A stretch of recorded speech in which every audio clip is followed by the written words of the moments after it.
اللہ نے کیسے گمراہ کر دیا؟ اللہ تو ہدایت اور گمراہی کا راستہ دکھاتا ہے، گمراہ نہیں کرتا جب تک کہ کوئی شخص خود گمراہ نہ ہو۔ شیطان خود بھی مان رہا ہے کہ جو تیرے چنے ہوئے بندے ہیں ان پہ میرا کوئی زور نہیں چلے گا۔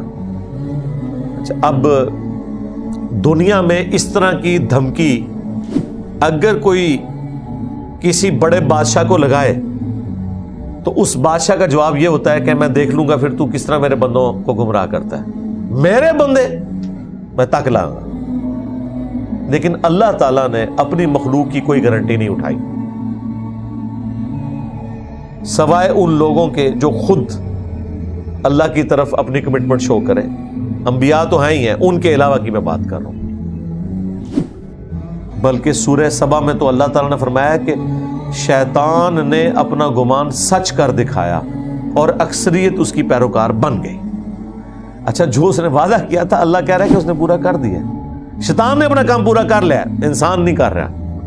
جو اس نے کہا تھا نا وہ اللہ تعالیٰ نے سورہ سبا کے اندر سورت نمبر جو 35 ہے، بڑی کریٹیکل آیت ہے، اور یہ بڑی یعنی اللہ تعالیٰ جب کہہ رہا ہے شیطان کے بارے میں تو یہ بڑی حیران کن چیز ہے کہ اس نے جو دعویٰ کیا تھا اللہ تعالیٰ کہہ رہا ہے کہ اس کے دعوے کو اس نے سچا کر دکھایا ہے۔ سورہ سبا آیت نمبر 20، وَلَقَدْ صَدَّقَ عَلَيْهِمْ إِبْلِيسُ ظَنَّهُ، اور بے شک سچ کر دکھایا ان ناشکروں پر ابلیس نے اپنا گمان۔ فَاتَّبَعُوهُ إِلَّا فَرِيقًا مِّنَ الْمُؤْمِنِينَ، پس وہ سب کے سب اس کے تابع فرمان ہو گئے سوائے مومنین کے ایک گروہ کے۔ یہاں مومنین سے مراد ادر دین انبیاء ہیں۔ انبیاء تو اللہ نے خود ہی مخلص کر لیے تھے، باقی جو لوگ جن کے چانسز تھے کہ وہ یا تو نبیوں کی پیروی کرتے یا شیطان کی، تو اللہ تعالیٰ ہمارا اکثریت جو ہے نا وہ اس کی پیروی کرنا شروع ہو گئی۔ یہ سورہ سبا میں آیا، اور اس سے اگلی سورت جو ہے سورہ فاطر، سورت نمبر 35 سورہ فاطر، اس کے سٹارٹ میں اللہ تعالیٰ نے فرمایا ان الشیطان لکم عدو، بے شک شیطان تمہارا کھلا دشمن ہے، فاتخذوہ عدوا، بے شک پس تم اسے بھی دشمن سمجھو۔ یعنی اس نے تو تمہیں دشمن اپنا سمجھ لیا ہے، یعنی ہم تو ویسے ہی تختہ مشق بن گئے ہیں نا، تو اس نے تو دشمنی کر لی ہمارے ساتھ۔ اچھا، بڑی حیران کن بات ہے، وہ کہہ رہے کہ اے اللہ تو نے مجھے گمراہ کیا، اس کا بدلہ میں ان سے لوں گا، ان سب کو گمراہ کر دوں گا سوائے جن کو تو چن لے گا۔ اللہ نے کیسے گمراہ کر دیا؟ اللہ تو ہدایت اور گمراہی کا راستہ دکھاتا ہے، گمراہ نہیں کرتا جب تک کہ کوئی شخص خود گمراہ نہ ہو۔ اس میں ایک باریک سا نکتہ ہے، وہ یہ کہنا چاہ رہا تھا کہ تو نے مجھے اس امتحان میں جو ڈالا ہے نا، کہ تو نے انسان کو سجدہ کرنے کا مجھے کہہ دیا، گویا تو نے میرے لیے ایسے اسباب پیدا کر دیے کہ میری تو اپنی ایک اکڑ ہے، میں تو سینئر ہوں، میں اس جونیئر کے آگے کیوں جھکوں۔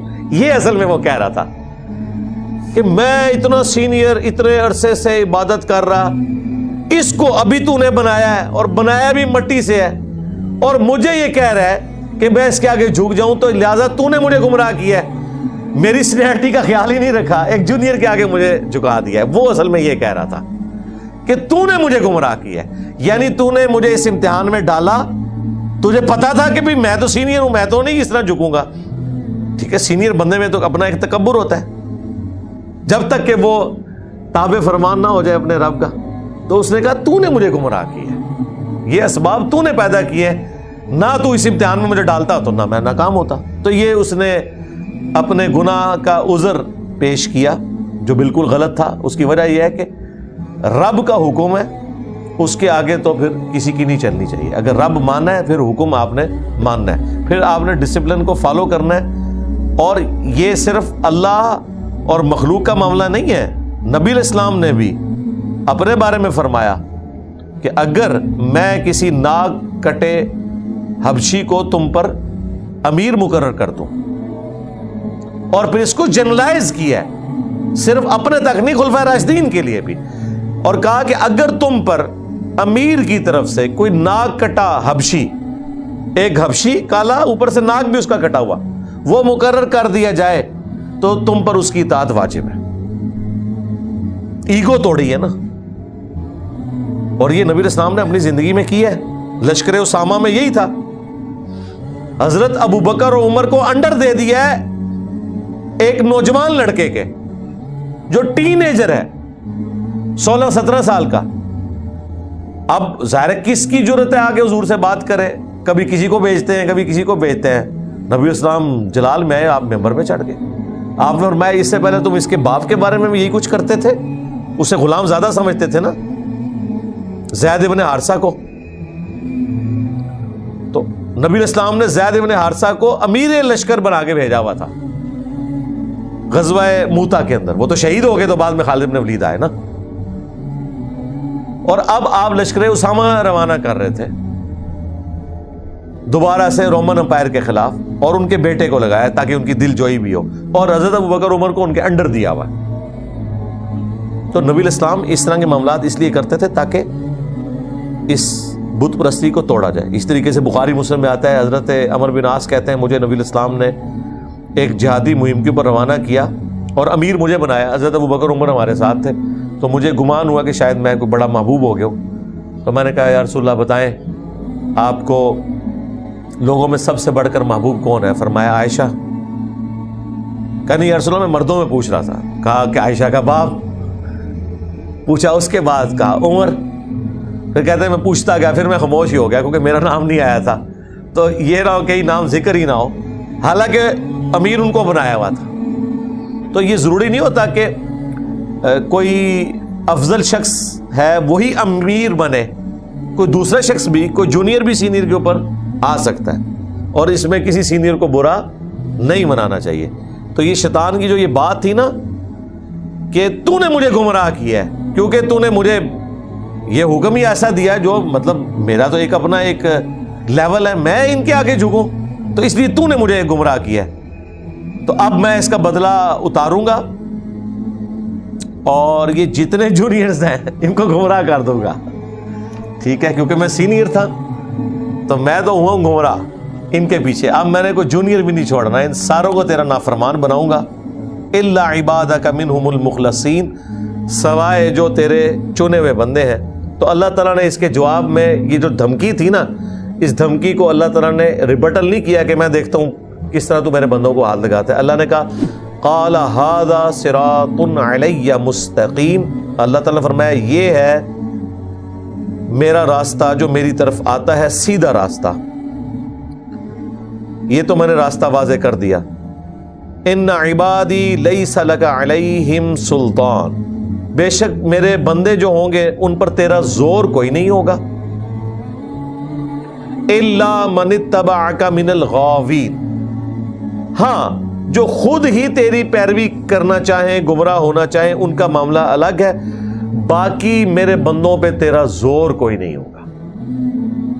یعنی ادر دین انبیاء کی بات ہو رہی ہے، زور نہیں ہوگا تو کیا ہوگا، وہ اللہ تعالیٰ نے دوسری جگہ پہ ذکر کیا ہے کہ یہ جو ہم نے شیطان کو اختیار دیا نا کہ یہ ان کو برائی کی طرف بلاتا ہے، تو صرف اس لیے کہ ان کے لیے آزمائش ہو، زور کوئی نہیں ہے، جو ہم سورہ ابراہیم میں بھی پڑھ چکے، آیت نمبر 22 میں، شیطان کی انسان سے آخری ملاقات، اس میں شیطان قیامت والے دن کیا کہے گا، میرا تجھ پہ زور کوئی نہیں تھا، صرف میں نے تجھے برائی کی طرف بلایا تھا، تو خود گمراہ ہوا تھا، آج اپنے آپ کو ملامت کر، مجھے ملامت مت کر۔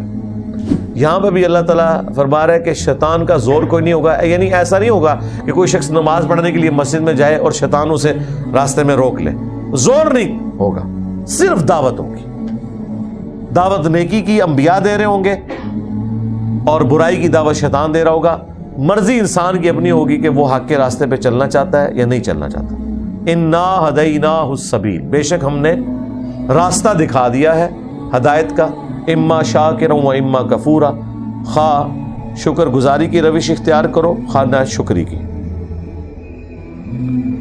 تو اللہ تعالیٰ ہمارا ہے کہ میرے بندوں پہ زور نہیں چلے گا تیرا، سوائے ان کے جو خود ہی گمراہ ہونا چاہیں، وَإِنَّ جَهَنَّمَ لَمَوْعِدُهُمْ اجمعین، اور جو اس طرح کے گمراہ ہوں گے ان سب کے لیے پھر میرا وعدہ یہ ہے کہ وہ سب کے سب جہنم میں اکٹھے کیے جائیں گے۔ اللہم اجرنا من النار، یہاں پر بجائے اس کے کہ اللہ تعالیٰ نے کہا کہ شیطان تو کر کے دیکھ میں پھر حفاظت کیسے کرتا ہوں اپنے بندوں کی، کوئی گارنٹی نہیں لی، کیونکہ اگر گارنٹی لے لیتا تو امتحان ہی ختم ہو جاتا۔ جنت ہے اس لیے کہ اس امتحان سے آپ نے گزرنا ہے، لیکن بیلنس کیا ہے۔ صحیح مسلم میں حدیث ہے، ہر انسان کے ساتھ ایک فرشتہ اور ایک جن شیطان اٹیچ ہے۔ فرشتہ اسے اچھائی کی طرف بلاتا ہے اور شیطان اسے برائی کی طرف۔ ایک صحابی نے جرت کر کے پوچھ لیا، یا رسول اللہ آپ کے ساتھ بھی؟ فرمایا ہاں میرے ساتھ بھی تھا، لیکن اللہ نے اسے مطیع کر دیا۔ میرے ساتھ جو شیطان اٹیچ ہے وہ اب تابع فرمان ہے، وہ مسلم ہے، وہ مجھے اچھائی کی طرف ہی بلاتا ہے۔ نبی علیہ السلام کے علاوہ کسی بھی شخص کے لیے یہ گارنٹی نہیں۔ باقی اللہ تعالیٰ کسی کو ایک پروٹوکول دے اس کی محنت کے سبب تو وہ گناہوں سے محفوظ ہو جائے، لیکن جو عصمت والا معاملہ ہے وہ صرف انبیاء کے ساتھ خاص ہے۔ تو ایسے لوگوں کا ٹھکانہ ہوگا پھر جہنم، لہا 7 ابواب، جس کے ہے 7 دروازے۔ لے جی، قرآن کا یہ مقام کلیئر کر رہا ہے کہ جہنم کے 7 دروازے ہیں۔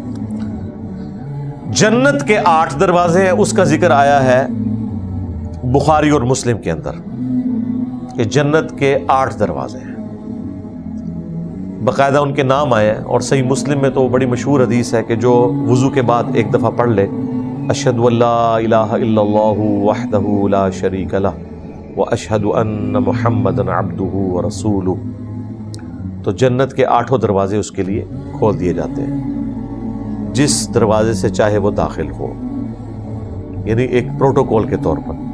یہاں جہنم کے 7 دروازوں کا ذکر آ گیا۔ لِكُلِّ بَابٍ مِّنْهُمْ جُزْءٌ مَّقْسُومٌ، اور ہر دروازے کے لیے اس کا حصہ مقرر ہے۔ اسی طریقے سے جنت کے دروازوں کے بارے میں بھی آیا ہے بخاری مسلم میں کہ ایک دروازہ خاص ان لوگوں کے لیے ہے جو روزہ رکھنے والے ہیں، ایک دروازہ خاص ان لوگوں کے لیے ہے جو اللہ کا ذکر کثرت سے کرنے والے ہیں، ایک دروازہ خاص ان لوگوں کے لیے جو صرف اللہ کے لیے ایک دوسرے سے محبت کرتے ہیں۔ ٹھیک ہے، تو اس طرح جنت کے دروازے جہنم کے بھی دروازے ہیں، اور ہر دروازے میں اس کا حصہ موجود ہے۔ اور یقیناً اس میں صرف کافر شامل نہیں ہے، مسلمان بھی جو فاسق ہیں فاجر ہیں وہ بھی جہنم میں انیشلی تو داخل کیے جائیں گے، پھر اللہ تعالیٰ انہیں گناہوں کی سزا کے بعد کچھ سزا دے دے گا، کچھ شفاعت کی وجہ سے معاف ہو جائیں گے، جو ترمذی میں ابن ماجہ میں حدیث ہے کہ میری شفاعت میری امت کے گناہ کبیرہ کرنے والے لوگوں کے لیے بھی ہے، جس کے لیے اللہ تعالیٰ چاہے گا وہ فرما دے گا۔ ہم تو یہ کہتے ہیں کہ تھوڑی دیر کے لیے بھی جہنم، جو سورۃ الفرقان میں آیا کہ جہنم تھوڑی دیر کے لیے بھی اور مستقل رہنے کے لیے بھی ایک برا ٹھکانہ ہے۔ اہل ایمان کی تو نشانی یہی ہے، ربنا اصرف عنا عذاب جہنم ان عذابها کان غراما، آمین۔ رب ہمارے ہم سے جہنم کا عذاب پھیر دے، یہ تو گلے کا ایک پھندا ہے۔ حتیٰ کہ آپ دیکھیں بخاری مسلم میں آیا کہ نبی صلی اللہ علیہ وآلہ وسلم حکم دیتے تھے صحابہ کو کہ تشہد میں 4 چیزوں کے اگینسٹ اللہ کی پناہ طلب کرنی ہے۔ اس میں پہلی چیز یہی ہے، اللہم انی اعوذ بک من عذاب جہنم ومن عذاب القبر ومن فتنة المحیا والممات ومن شر فتنة المسیح الدجال، آمین۔ اسی طریقے سے سنن نبی داؤد میں صحیح سند کے ساتھ حدیث ہے کہ جو مغرب کی نماز کے بعد سلام پھیر کر بغیر کسی سے گفتگو کیے 7 دفعہ پڑھے اللہم اجرنی من النار، اللہم اجرنا من النار پڑھیں گے تو یہ جمع کا صیغہ ہے، اجرنی پڑھیں گے تو یہ سنگولر کا صیغہ ہے۔ 7 دفعہ پڑھ لے اور وہ شخص اس رات میں مر گیا تو اللہ تعالیٰ اسے جہنم سے آزادی عطا فرما دے گا، اور اگر فجر کے بعد پڑھ لے، اس دن میں اسے موت آ گئی تو اللہ تعالیٰ اسے جہنم سے آزادی عطا فرما دے گا. لیکن فجر کی بھی نماز پڑھنی ہے. فجر کے بعد کا مطلب یہ نہیں کہ نماز نہیں پڑھی تو خالی یہ پڑھ لیا، نہیں.